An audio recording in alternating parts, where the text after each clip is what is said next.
Nah, ngobrol asik hari ini memang masih seputaran tentang virus corona. Dan di sini kita daripada salah kaprah, salah persepsi, dengerin hoax dan yang nggak jelas, mending kita tanya juga sama salah satu yang mengerti tentang virus corona. Nah, Bapak coba memperkenalkan diri dulu, nama dan apa kegiatan. Profesinya hari ini. Iya.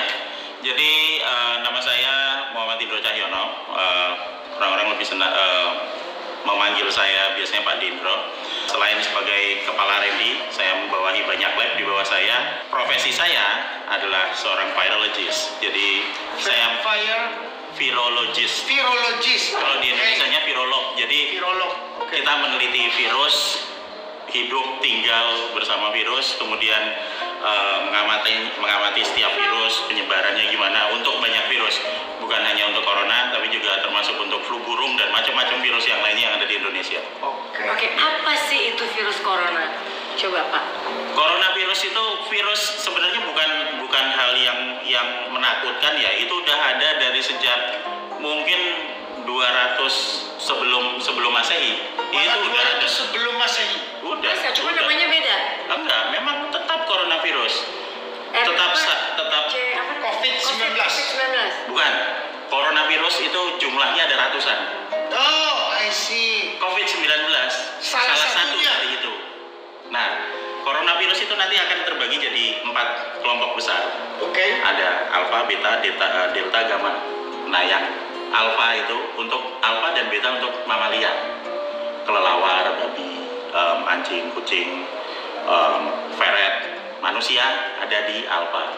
Di beta ada juga untuk kelelawar, kemudian untuk manusia juga ada di situ. Yang gamma untuk ayam, ikan paus, yang delta untuk burung.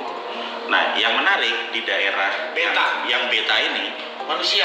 untuk manusia itu ada SARS, ada MERS. Ada MERS. Bedanya Ya. apa Pak? Perbedaannya ada di reseptornya. Nah, yang kita bilang COVID-19 itu mirip dengan SARS. Mirip dengan SARS. Mirip dengan Peristiwa SARS. SARS itu dulu mengerikan juga. Tapi nggak sampai kayak gini. Iya, Karena tidak disebut pandemi. benar. Yang ini sudah disebut pandemi. Iya. Oke. Tapi kalau kita lihat perbedaannya adalah waktu SARS Ya. penyebarannya tidak terlalu cepat, Ya. tapi Mati. orang yang terkena agak lebih parah. Sementara yang sekarang penyebarannya Sangat sangat cepat, tapi yang terkena tidak semuanya sakit. Hanya 3% yang parah, sisanya 97% itu dia tidak. 97%. 97%. Kalau kita lihat di statistik di mana Oh, I see. Kalau penduduk sekarang dunia ada 7,7 miliar. ya, dengan asumsi kena semua. Kalau kena sempurna, Iya. semua iya Yang- 3%. Yang mati 3%, Oke. 97% itu Ya. dia hanya terkena, Ya. dan lebih dari 50% sembuh. Sembuh dengan sendirinya. Sembuh dengan sendirinya tanpa vaksin. Nanti bisa saya jelasin kenapa kita bisa sembuh dengan sendirinya. Karena virus kan memang belum ada obat ya sebetulnya. Virus bisa ditangani dengan antibodi. Antibodi dikeluarkan dari dalam tubuh kita sendiri. Nah, nanti kita akan ceritakan rahasianya gimana caranya supaya kita bisa mengeluarkan antibodi sehingga kita bisa kebal bahkan tanpa vaksin. Oh. Gimana coba? Caranya gimana Pak? Oke, jadi ini imunologi basic. Ya. Jadi pada saat saya kena virus di hari pertama, ya kan, pasti saya akan sakit. Badan saya akan mencoba untuk nolak. Bersin, virus masuk lewat hidung. Reaksi pertama bersin. Reaksi kedua masuk tambah dalam kan, tubuh akan nolak lagi dengan mengeluarkan lendir. Makanya kita kayak pilek gitu. Terus nanti hari ketiga, keempat, kelima, kalau dia bisa masuk ke dalam, kalau dia bisa masuk ke dalam, maka dia akan menimbulkan radang di saluran pernapasan, makanya demam. 3, 4, 5 demam. Nah, yang menarik adalah di hari ketujuh antibodi kita akan keluar untuk melawan virus apapun yang masuk. Baru hari ke-7. Hari ketujuh, jika stamina kita bisa kuat, stamina kita bagus, di hari ketujuh antibodi akan dikeluarkan Akan baru untuk melawan perang. ini. Ya, nah antibodi akan terus naik mulai dari hari ketujuh sampai ke hari ke-14. Hari ketujuh 1 minggu mulai keluar, di hari ke-14 antibodinya banyak banget. Sehingga yang terjadi di hari ke-14 antibodi yang banyak akan ngelawan virusnya sehingga sembuh. Dan kemudian sudah hari ke-14 antibodi akan berangsur-angsur turun di hari ke-21 di minggu ketiga, dan di minggu ketiga sebagian besar sudah sembuh dan kebal. Tapi yang ada juga sebagian tiba-tiba lewat gitu, meninggal gitu. Ya, kalau yang sampai meninggal hari ini, Nah, yang meninggal hari ini, oke, kita mau bilang mana? Kasus nomor 27. ya Pertama, 27 WNA, umur 53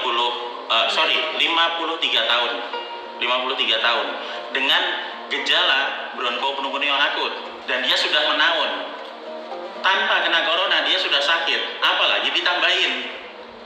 Dan dia datang ke rumah sakit, itu pada saat, kalau nggak salah kemarin lusa, dan keesokannya dia meninggal. Berarti apa? Hanya ada waktu 24 jam untuk dirawat di rumah sakit. Toh. Sementara dia kenanya pasti udah lama. Itu yang menyebabkan meninggal. Jadi sebenarnya corona ini udah lama. Udah dari bukan dulu. yang dimaksud ya coronanya sudah lama. Ya. Cuman apakah COVID-19 itu bentukan baru atau memang corona yang zaman dulu itu melakukan perubahan atau mutan? Ya. Atau revolusi atau enggak? Enggak. Ini memang benar-benar virus yang baru. COVID-19. Virus baru ya. Virus baru yang kemiripannya paling mirip dengan SARS. Kemiripannya. Kemiripan ini maksudnya tampilan dari luarnya ya. Oh, bukan isi dalamnya. Karena kalau memang mirip SARS berarti obat SARS bisa. SARS kan nggak ada obatnya juga. Oh, sorry. Nggak ada juga. Iya, dia Karena pakai virus. vaksin. Jadi virus itu Ya. tidak ada obat ya. Enggak. Tidak ada. Dia cuma dilawan pakai antibody. Iya. Dan antibodi kita bisa naik 2-3 kali lipat dari normal kalau kita makan vitamin E sama vitamin C, udah gitu doang. Jadi yang meningkatkan imunitas terhadap virus itu hanya tambahan suplemen. Betul. Pak, terus ini bagaimana penularannya tuh gimana Kak? Katanya lewat mata lah, lewat Oh, apa, udah. Ya, itu lewat benar, itu benar. lewat Ya, tangan. ini benar. Kan kita Terus, semua jadi dikit-dikit. Gini gambar katanya Iya. nempel sini, nempel sini. Ya, jadi penularan mau SARS, mau MERS, mau COVID-19, mau virus apapun yang lewat saluran pernapasan akan ditularkan lewat droplet. Droplet itu apa, Pak? Droplet itu kalau misalnya saya duduk di sini kemudian saya bersihin, kan ada airnya itu kan Oke, airnya keluar. dan itu ada radiusnya toh.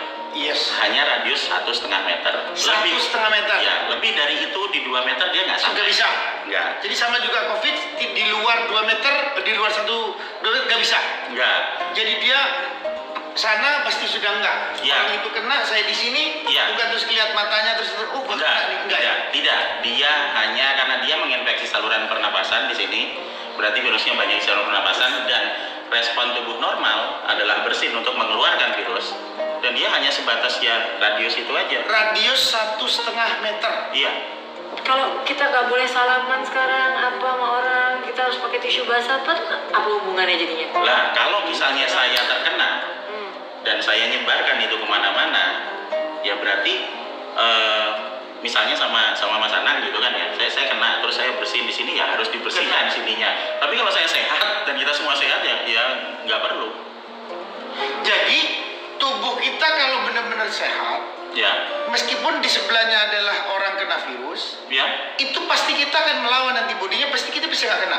kita akan kena Kita akan kena, tapi kita mampu melawan. kalau sehat. Ya, Kalau sehat kan? Ya. Pertanyaannya kan, kalau sehat berarti kita bisa melawan. Ya. Artinya dalam waktu 24 jam perlawanan terjadi bisa kalah mereka kan? Nah, ini yang menarik. Ini yang menarik. Jadi infeksi pertama Yes. Infeksi pertama hanya akan membangkitkan antibodi dalam waktu 7 hari sesudah infeksi. Infeksi pertama. Jadi kalau kena virus, saya sakit, saya bersin, Mas Anang kena, Mas Anang akan sakit dalam waktu 3, 4, 5 hari, tapi nanti akan sembuh di hari ke-7. Itu karena Antibodi sudah mulai keluar. Main berarti. Ya, dan dia nanti akan tambah banyak, sembuh total di hari ke-14. Nah, Pertanyaan saya, Ya. kalau dia dalam hari ke-7 ternyata antibodi kita kalah dengan virus, mungkin nggak itu? mungkin kalau stamina kita Kalau nggak mungkin bagus. berarti bisa lebih parah. Kalau misalnya antibodinya tidak naik, Ya. ya kan, antibodinya tidak bisa naik, jadi virusnya yang lebih banyak, Ya. ya kita kalah. Tapi itu hanya terjadi untuk kasus-kasus khusus, misalnya yang gagal mengembangkan antibodi. Yang gagal mengembangkan antibodi supaya antibodi itu terus tinggi, kita pada saat tahu sakit berarti kita terus harus makan vitamin semuanya supaya kuat. Iya, cuma vitamin E sama C 1 butir sehari udah selesai gitu aja. Pak, bentar Pak. Jadi sekarang orang-orang semua yang nggak sakit pun bermasker gitu. Ya, Itu nggak ada guna. Kalau menurut saya sih yang harusnya diberi masker itu yang sakit.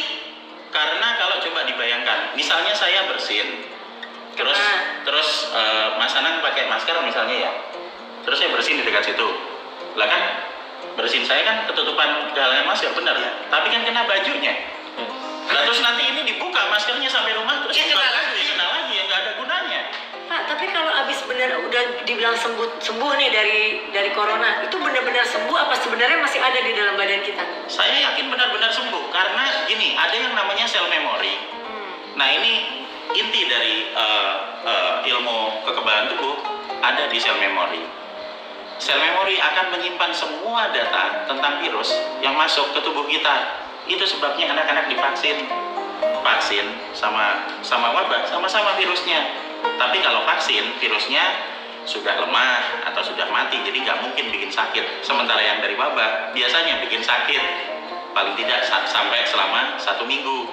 Nah, sesudah ini masuk, nanti misalnya kita kena virus corona misalnya ya, saya kena virus corona. Kemudian atau COVID-19 supaya nggak jelas saja COVID-19. COVID sekarang kita ganti termnya jadi COVID-19. Saya kena COVID-19, maka tubuh saya mengembangkan antibodi dalam waktu 7 hari. Dalam waktu 14 hari, 2 minggu, saya akan kebal total. Kalau saya sehat, ya kan? Kalau saya sehat. Saya sehat. Nah, kemudian apa yang terjadi jika saya kena lagi kan gitu? Ya, oke. Saya udah pernah kena. Saya udah mengembangkan antibodi. Saya sudah punya data di sel memori toh. Sel memori sudah dicatat bahwa sudah dicatat. kena ini. Oh, udah pernah kena ini, saya harus ada begitu ya di tubuhnya ya? Ada. Tuhan ngasih seperti itu untuk semua makhluk hidup. Makanya saya nggak pernah takut sama virus apapun. Saya hidup tinggal makan sama puluhan virus dan saya belum pernah sakit, belum mati juga sampai sekarang. Jadi misalnya saya udah kena. Iya. Kemudian udah ada data di sel memorinya kan. Oke, benar. Terus habis itu saya datang lagi ke lingkungan yang ada virusnya lagi, ya kan. Nah, antibodi akan dikeluarkan dari badan saya, tapi tidak dalam waktu 7 hari. Hanya dalam waktu 24 jam. Karena sudah ada memorinya. Ya betul. Ais. Good. Saya mau perdalam satu tadi. Bapak bilang kena infeksi 7 hari baru enzim antibodi perang. Ya. Pertanyaan saya, kalau perangnya kalah, akan kemana? Berarti lebih deep kita sakit dong. Gini, virus akan tadi ya hari pertama, kedua udah tahu, hari ketiga, keempat terjadi demam. Iya. Pada saat terjadi demam itu ada radang. Kenapa ada radang? Ya. Karena virusnya masuk, dia akan masuk ke saluran pernapasan di sini, ya. nempel di selnya. Ya. Ada reseptor di selnya, dia akan nempel dan akan merusak. Iya. Jadi satu virus masuk ke dalam satu sel, kemudian dia berkembang biak jadi 10, bereplikasi jadi 10, sehingga selnya pecah. Replikasi itu 1, jadi tambah banyak jadi 10. Pecah kan? Ya. 10 nanti ke 10 sel lagi jadi 100, 100 jadi 1000, selalu kelipatan 10. Oh, selalu kelipatan 10, oke. Iya. Pak, tapi yang mau saya tanya, benar nggak sih ini asalnya tuh dari Wuhan, itu dari China itu benar? Benar, dari Wuhan. Bisa sekarang satu dunia ini semua negara kena gitu? Iya. Karena virus, karena Iya. nyebarnya lewat udara. Karena memang dari situ. Tapi dia masuk nyebar lewat udara ini bukan kayak kita bernapas terus nyebar terbang kemana-mana, enggak. Soalnya Dia dari manusia yang udah kena aja. Kalau misalnya kita nggak kena, bernapas di sini ya nggak kena, orang kita nggak sakit semua kok. ya kira-kira kayak di Indonesia nih kan Iya. dibilang cuma 34 orang gitu. Iya. Menurut Bapak sendiri mungkin nggak ada lebih dari itu sebenarnya? Oh, udah lebih dari itu. Iya kan? Udah lebih dari itu. Ini jawaban saya sebagai seorang virologist. Iya. Ya udah ada kok dari bulan Februari. Ini orang mau tahu, Iya. karena saya masih saya anggap bahwa saya ini orang yang mungkin mengkritisi dulu ya tentang Iya. hal tadi. Karena ini kan banyak yang meninggal, masalahnya kan banyak yang meninggal gara-gara dia ini, Iya. kan? Tadi kan perang melawan terus kalah. Iya. Kalau kalah 7 hari, itu Iya. akan kemana lagi? Dia akan Terus merusak, masuk ke dalam. dia masuk ke dalam, Iya. merusak saluran pernapasan. Oke. Habis itu bikin kita nggak bisa bernapas. Mati. Oke. Oh, jadi bisa aja orang yang kalah tadi akan pasti meninggal. Kalau antibodinya tidak bisa Iya, keluar. artinya Iya. antibodinya kalah kan? Ya, dan pertama, terus yang kedua, saluran pernapasannya dia sudah terlanjur rusak. Misalnya di kasus nomor 27. Jadi kalau orang sudah kena penyakit Iya. masalah pernafasan, kena ini ya pasti cepat masalahnya. Nah, jadi sudah rusak, tambah dirusak. Rusak. Kan itu yang terjadi di kasus nomor 27. 27. Sudah kena bronchopneumonia, ya kan, sudah rusak dan juga memang mengalami kesulitan untuk bernafas menaun, makanya dia meninggal. Tapi dari 1 sampai 34 itu yang meninggalkan 1. Mungkin ada yang belum Hari diketahui. ini yang dianggap meninggal adalah 3 tulisannya, 4. Nah, pada saat kita mengidentifikasi bahwa ini meninggal, kita tidak bisa semata-mata menjudge ini Karena corona. karena COVID-19. COVID-19. Kita harus lihat recording kesehatannya Recording kesehatan gimana dia. untuk menjelaskan kenapa dia bisa terjadi seperti itu. Saya bulan Februari kenapa? Tapi Selama 1 minggu full saya parah sakitnya. Saya dapat pada saat saya masuk ke pasar, keluar dari pasar saya sakit. Saya sudah berpikir, oh ini kayaknya udah masuk. Tapi ini oke karena saya paham mengenai virus. Dan saya yakin ini tidak membunuh, ya biasa aja. COVID-19 itu tidak berbahaya. Kenapa kita bisa yakin bahwa COVID-19 itu berbahaya? Karena kita terlalu banyak menerima masukan dari media yang kita sendiri dibilangin gini. Yang kita dapat sekarang, kita dapat berita. Ingat sebelum COVID-19 menyebar, itu semua orang udah dapat gambaran video. Oh di Cina, di Wuhan pada mati. Dan itu berkali-kali setiap jam, sehingga kita sampai masuk otak kita dan kita merasa kayak kita tinggal di Wuhan gitu loh. Padahal kita tinggal di Indonesia. Itu pertama. Tapi Dan kenyataannya mereka benar-benar semua mati gitu kan? iya, tapi coba dijawab pertanyaannya, kenapa di Indonesia cuma segitu? Kenapa semua orang selalu fokus ke kematian yang meningkat dari 100 jadi 400, 8.000, 16.000? Dan kalau dibandingkan dengan yang kena, ini kita akan ketemu di 3%. Kenapa kita tidak berpikir bahwa ada 97% yang sembuh loh? Rumah sakit di Wuhan tutup loh sekarang. Karena pasiennya udah sembuh semua. Sembuh dalam berapa lama? 2 bulan. Ingat tadi kan? jadi di 7, Wuhan 14, itu 21. 97% sudah sembuh. Dia sembuh. Sekarang posisi Wuhan, berarti Wuhan itu udah aman lagi. Pasiennya sembuh, tapi virus akan tetap ada. Tapi kalau sudah sembuh dan kita sudah punya antibodi, Yang tadi yang itu direkod mungkin nggak tadi. masalah. Iya, nggak masalah. Soalnya kan masalahnya hari ini yang mati udah 4.637. Iya, coba Casesnya ada 126. kalau kita membagi ini dengan ini, kita akan ketemu 3%. Iya. Dan kita lihat di sini 68, Recovery-nya ada 68. 50% sembuh. Dan akan ada 47% lagi yang akan sembuh kan? Pak, kayak misalnya nih di Italia sampai negaranya di lockdown, nggak ada aktivitas apapun gitu, Iya. karena sebagian besar semua kena. Iya. Nah itu gimana tuh? Jadi gini, kita harus membedakan antara sistem kesehatan di negara luar dengan di kita. Ya kan? Oke. Ya, kita budayanya berbeda, sistem politik, sistem sosialnya berbeda. Iya. Ya kan? Oke. Kalau misalnya di luar negeri, jangankan COVID-19 Pak, cuman flu biasa aja. Anak saya tinggal di Australia. Lama saya di sana.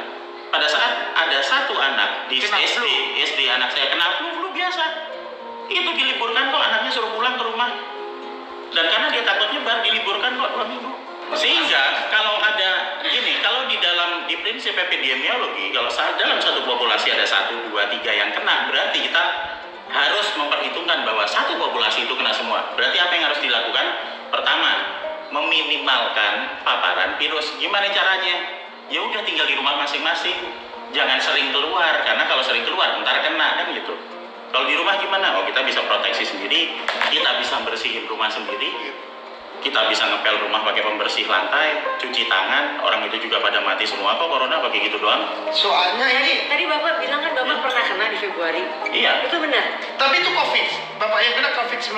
Saya tidak bisa mengkonfirm bahwa itu COVID-19, tapi kira-kira penyakit apa yang bisa menyerang di satu lokasi dalam waktu dekat yang dimana ada 30-40% orang, karena semua yang saya lihat teman-teman saya pada kena semua, istri saya kena, anak saya kena gitu kan, itu. Terus apa yang kira-kira penyakit yang bisa menyebar dalam waktu cepat? Coba kalau diingat-ingat. Flu kan cepat juga, Pak. Iya benar, flu juga cepat. Nah sekarang kalau misalnya apa sih gejala COVID? Itu saya nggak tahu. Nah coba Bapak. Demam, kayak yang saya bilang tadi Berarti kan. sama dong ya. Pilek, batuk. Apa bedanya sama flu? Nggak ada bedanya. Nah iya, kita hanya bisa membedakan flu dengan COVID-19 kalau kita ambil swab tracheal, kita bawa ke mesin pakai Jadi mesin kita PCR. pada COVID kita harus cek. Sebetulnya kita COVID mungkin jangan-jangan. Jangan-jangan pas waktu dulu kemarin sudah pernah kena, tapi nggak sadar, terus kemudian kita minum Ya. obat dan kemudian antibodi kita naik, dan sekarang kita sebenarnya udah nggak apa-apa, nggak ada masalah apa-apa. Jadi gini, ini menarik, ini teman-teman, coba saya ingin mau meng-highlight bahwa mungkin kalau kita ngelihat pembicaraan tadi Bapak sebegitu tenangnya, dan berarti bahwa ada yang sudah kena. Setelah ada kena, itu ada memori yang dipegang di dalam tubuh kita. Betul. Setelah jadi memori, itu akan menjadi antibodi kuat untuk melawan lagi, dan pasti dinyatakan bisa menang.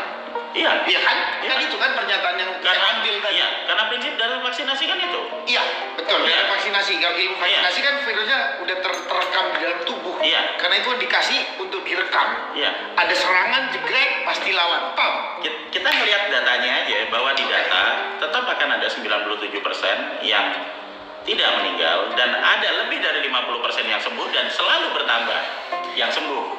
Terus kemudian adalah kita nggak bisa hanya memusatkan diri kepada jumlah korban, tapi coba dilihat jumlah yang selamat. Yang selamat yang tadi yang sebut di recovery itu sudah separuh kan? Kemudian kita belajar juga dari kasus 1 sampai 34. Nomor 27 meninggal, oke, meninggal.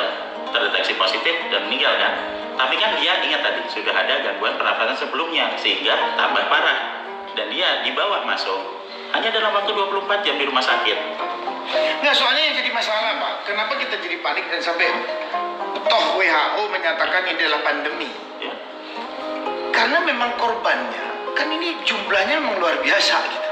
Luar biasa, kita harus melihat membandingkan tiap negara Pak.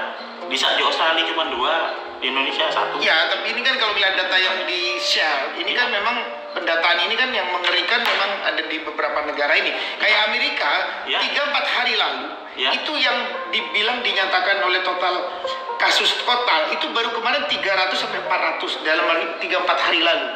Ini dalam waktu sekarang sudah 1.336 kasus. Iya, ya bagus. Sebegitu cepat. Iya. Berarti apa, penyebarannya cepat? Berarti apa yang harus kita lakukan? Satu hal yang paling menarik, yang paling saya senangi dari virus, sekali dilepas, itu nggak ada satupun manusia di dunia yang bisa berhenti. Oke, menarik. Jadi virus dilepas, ada yang bisa bikin virus, udah nggak bisa diberhentiin tuh.